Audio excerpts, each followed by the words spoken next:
Pan o'n i'n blant yn priordy 70 mlynedd yn ôl, roedd dathlu Nadolig yn dra gwahanol i'r hyn yw e nawr.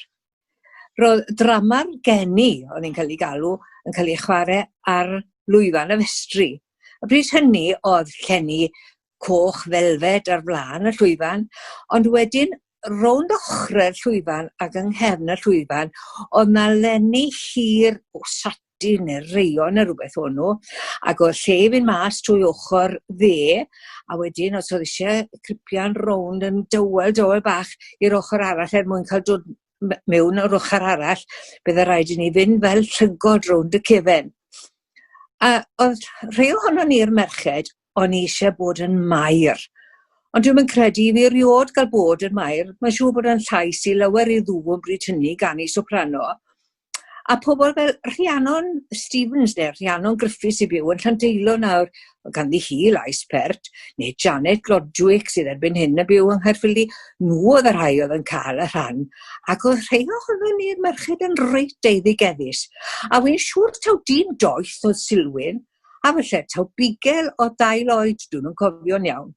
Ond beth bynnag, fe gafodd Eiris fy chwaer a finne fod yn angylion, ac angylion buon ni am lawer o flynyddoedd. A'r hwyl fawr oedd gwisgo lan.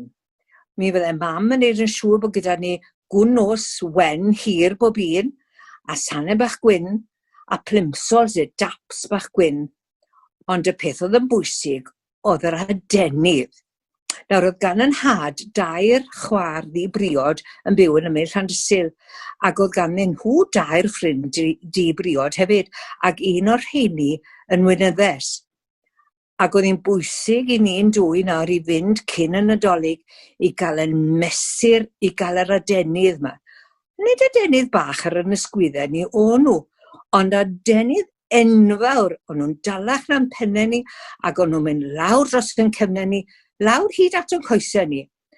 A dyna beth o'n nhw, oedd cardfwrdd wedi ei gorchuddio gyda papur crep a tinsel. O'n nhw'n bethau enfawr, ond o'n i'n meddwl bod ni'n bwysig. A mi fydden ni'n ailadrodd bob blwyddyn, 1 blwyddyn ar ôl y llall. A dyna pam dwi'n credu mae'r adnod yma wedi mynd yn gymaint rhan ohonau.